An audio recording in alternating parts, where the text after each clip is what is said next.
नमस्कार दोस्तों, मैं हूं जोरावर सिंह चौहान। कुछ संशोधन हुए हैं राजस्थानी पंजीयन में, उसके लिए मैं ये नया वीडियो डाल रहा हूं। आशा करता हूं ये आपको पसंद आएगा। इस वीडियो के बारे में जो मेरे आगामी पिछले वीडियो के बारे में आप लोगों के जो फ़ोन्स कॉल आए हैं, जो आपने कमेंट्स किए हैं, उन समस्याएं जो बताई हैं उसका समाधान करते हुए मैं आपके सामने ये नया वीडियो प्रस्तुत कर रहा हूं। कोरोना काल के बाद में ये मेरा पहला वीडियो है जो आपके और हमारे जो भी अजीज लोग हमें छोड़कर चले गए हैं उनकी आत्मा को भगवान शांति प्रदान करे।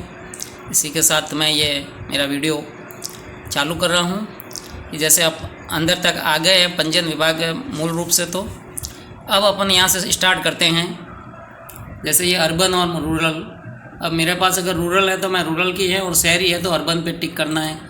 मैंने रूरल पे टिक कर दिया है और अब मेरे को इसमें डॉक्यूमेंट लेना है। अब मेरे पास सेल डीड है तो मैं सेल डीड का डॉक्यूमेंट ले रहा हूँ, ये सेल का लिया। अब किसी के पास में अगर गिफ्ट है तो गिफ्ट लेना है, रिलीज डीड है तो रिलीज डीड लेना है। अन्य किसी प्रकार का डॉक्यूमेंट है जो इस लिस्ट में हैं तो वो उस डॉक्यूमेंट को क्लिक करना है। उसके बाद में सब टाइटल आएगा और सब टाइटल में भी आपको अपना डॉक्यूमेंट देखना है। जैसे अपने सेल डीड है तो सेल डीड ही अपने को लिखनी है। अब सेल डीड में इसमें पार्टीशन दे दिए हैं, अलग अलग तरह के पार्टीशंस है। जैसे ये कोई कॉम्प्लेक्स की है सेल डीड, या किसी संस्थान के पक्ष में है, या इस तरह से जो अलग अलग सेल डीड है, अमूमन अपने को जिस सेल डीड की ज़रूरत पड़ती है वो सेल डीड में ही आती हैं। तो आप इस चीज़ का ध्यान दें। ये सेल डीड लेने के पश्चात यहाँ पर अपने कैटेगरी आएगी, सिलेक्ट कैटेगरी है तो ये कैटेगरी आ गई। कैटेगरी में जनरल है, फीमेल ST/SC है, फीमेल अदर देन ST/SC है, और डिसेबल 40% अबो है। कि किस व्यक्ति के पक्ष में आपका दस्तावेज पंजीयन हो रहा है, उसकी कैटेगरी क्या है। अब मेरे पास जनरल कैटेगरी है तो मैं जनरल कैटेगरी पे क्लिक किया। मैंने जनरल कैटेगरी पे क्लिक करने का पश्चात आपके सामने ये खुल के आएगा, जिसमें आपको आपका ज़िला, जो भी डिस्ट्रिक्ट है वो आपको लेना है। जैसे मेरा पाली ज़िला है तो मैंने पाली ज़िला ले लिया है। फिर मेरा SRO आएगा तो SRO भरना है मुझे। फिर मेरी तहसील आएगी तो मेरी तहसील पे भरनी है मुझे। मैंने मेरी तहसील भर ली, SRO भर लिया। अब टाइप ऑफ प्रॉपर्टी है, ये टाइप ऑफ प्रॉपर्टी में भी ये कैटेगरी है। देखिए, प्लॉट है, एग्रीकल्चर लैंड है, फ्लैट है, हाउस है, इंडस्ट्रियल रिको है, इंडस्ट्रियल अदर देन रिको है, इंस्टीट्यूट है। तो ये आपको अलग अलग कैटेगरी वाइज आपको देख के इसमें आपको सेलेक्ट करना है। मेरा प्लॉट है तो मैंने प्लॉट सेलेक्ट कर दिया है। अब प्लॉट कहाँ है तो मुझे मेरा गांव भरना है। मैंने मेरा गांव भरा है। अब कई बार जैसे हमारे यहाँ पे सुमेरपुर और पाली ज़िले में कुछ अलग तरीके से हैं, हो सकता है अलग अलग ज़िलों में DLC की वजह से कुछ अलग अलग तरीके से गांवों के नाम और गांव हो सकते हैं। तो ये चीज़ आपको देखनी है। ये मेरा पुराड़ा पे है, मैंने पुराड़ा पे क्लिक कर दिया है। मेरा गांव है पुराड़ा हाईवे। ये पुराड़ा हाईवे गलत पकड़ रहा है तो मुझे दूसरा लेना पड़ेगा।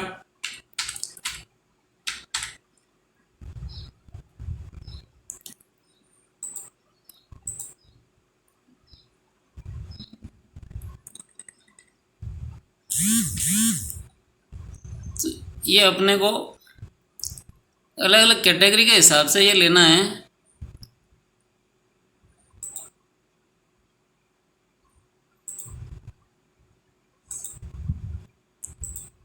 ये प्लॉट ले लिया। अब ये गलत फीडिंग हो रही है।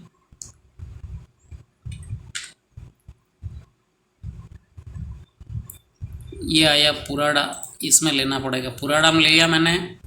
अब कैटेगरी सेलेक्ट करनी है। ये गांव सेलेक्ट हो गया। अब कैटेगरी सेलेक्ट करनी है मुझे।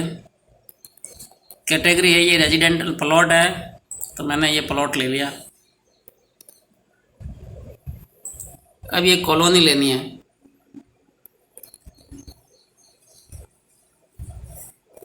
तो ये है मेरा highway converter residential near road और अवे फ्रॉम रोड, दो तरह से डीएलसी है। तो मैंने ये नज़दीक वाली ले ली है। इस रोड की जो भी है आपकी लंबाई चौड़ाई वो भरनी है। 25 फीट है, मैंने 25 फीट भर लिया है। ये लेट्यूड एंड लॉन्गिट्यूड है 00 है, क्योंकि ये अभी सही ढंग से लागू नहीं है, तो अपने को यही भरना है। उसके बाद में अगर आपके पास में प्लॉट नंबर है तो प्लॉट नंबर भरना है। अगर एग्रीकल्चर का है तो उसमें खसरा नंबर आएगा। तो ये जो भी आता है आपके उसके हिसाब से भरना है। एग्रीकल्चर का थोड़ा सा प्रोसेस अलग हो सकता है। तो मेरा ये कॉर्नर प्लॉट है तो मैंने यस पे क्लिक कर दिया है।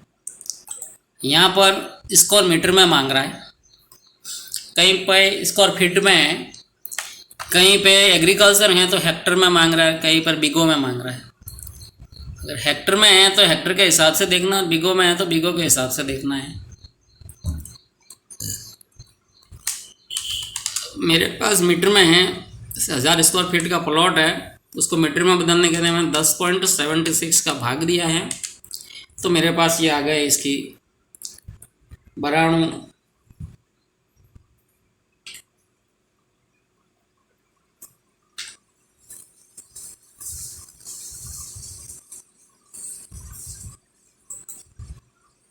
.9368 करके ये जो मेरे पास जो पी आई है।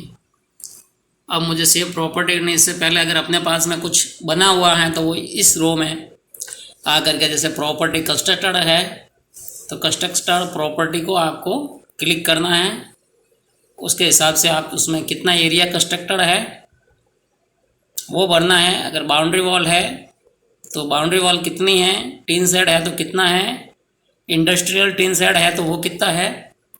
तो ये पूरा आपको इसमें करना। पार्किंग है, अगर आपके पास फ्लैट है तो उसमें पार्किंग व्यवस्था होगी। ओपन है, कवर्ड है, ट्यूबवेल है या वे ओपन वेल है। अदर रिमार्क्स, सो अगर आपके उपरोक्त किसी भी कैटेगरी में अगर कोई नाम नहीं आ रहा है तो आप ये अदर रिमार्क लगा करके इसमें आप उसकी वैल्यू भर सकते हैं। उसके बाद में आप है जो इस पर सेव प्रॉपर्टी पे जाइए, आपकी प्रॉपर्टी सेव हो जाएगी। प्रॉपर्टी सेव होने के पश्चात ये प्रॉपर्टी की वैल्यूशन जो अपने सामने है वो आ जाएगी। जैसे इसमें मेरे बाउंड्री वॉल है वो मुझे लेनी थी, ली नहीं तो मैं ले रहा हूँ। जैसे ये बाउंड्री वॉल है, ये बाउंड्री वॉल है और इसकी लेंथ है बाउंड्री वॉल की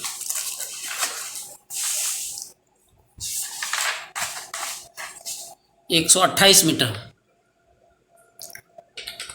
ये मैंने 128 मीटर डाल दिए। फिर से प्रॉपर्टी हो जाएगी। तो ये बाउंड्री वॉल की भी कॉस्ट आ गई। ये 51,200 रुपये बाउंड्री वॉल की कॉस्ट आ गई। और ये नेक्स्ट करने पर अपना पूरी वैल्यूशन आ जाएगी 2,72,000। ये वैल्यूशन आई है 2,72,325। ये वैल्यूशन आ गई अपनी। ये इसमें संशोधित करना था, आप वापस इसको सिलेक्ट कीजिए और यहाँ पर जाइए और आपका कोई संशोधन है तो वो कर सकते हैं। जैसे ये संशोधन हो गया, संशोधन के बाद में वापस आइए, सेव प्रॉपर्टी कीजिए। ये प्रॉपर्टी आपकी सेव हो गई। अब आपकी वैल्यूशन है वो नेक्स्ट पे करते ही आपकी वैल्यूशन आ जाएगी। अभी मेरे डॉक्यूमेंट की वैल्यूशन आ गई है 3,23,000। इसमें अपनी डेट सेलेक्ट करनी है कि ये आज मैंने जो भी डेट चल रही है, जैसे आज की डेट है 13/6 तो मैंने 13/6 कर दिया। मेरी फेस वैल्यू जिसमें लेन देन हुआ है वो फेस वैल्यू है मेरी 3,30,000, तो मैंने 3,30,000 डाल दिया और ये कैलकुलेट स्टाम्प ड्यूटी कर ली। तो अब इस पर ये आपके स्टाम्प ड्यूटीज आ गई है। 29,339 रुपये। ये आपको टोटल स्टाम्प ड्यूटी पेड करनी है और इसको आप सेव कर दीजिए।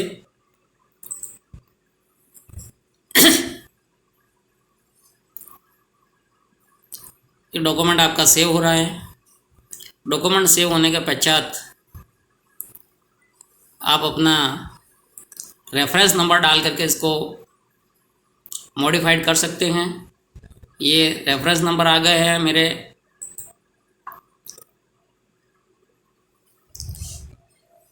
जो आगामी काम में लेने वो आप अलग पेपर पे नोट कर लीजिए।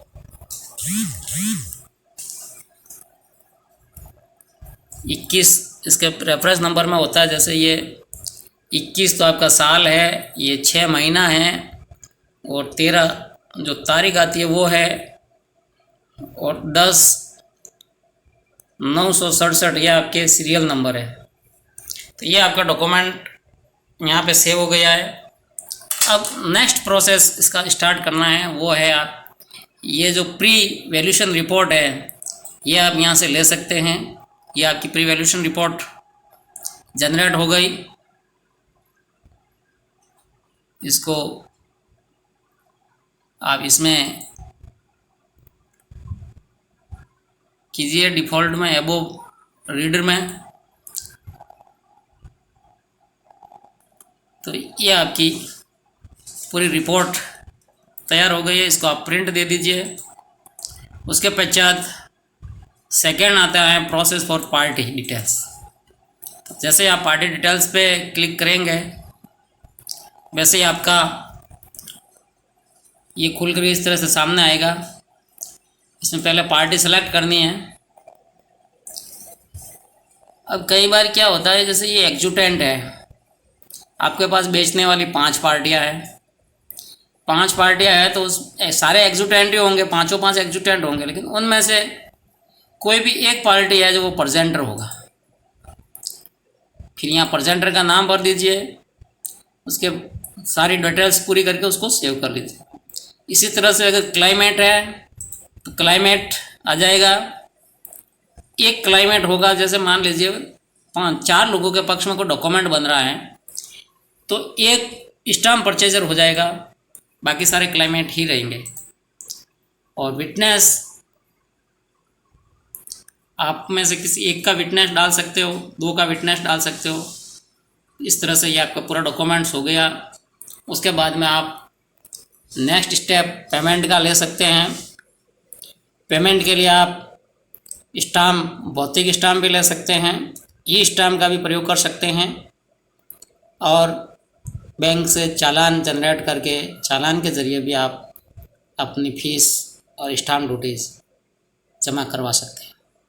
तो इस तरीके से आपका ये पूरा डॉक्यूमेंट कंप्लीट हो जाएगा। क्योंकि समय की बाध्यता रहती है, इसलिए हर चीज़ तो भौतिक रूप से हम आपको करके नहीं बता सकते। फिर भी अगले वीडियो में हम ये कोशिश करेंगे कि पार्टियों के नाम और फीस कैसे एंटर करनी है वो हम बताएंगे।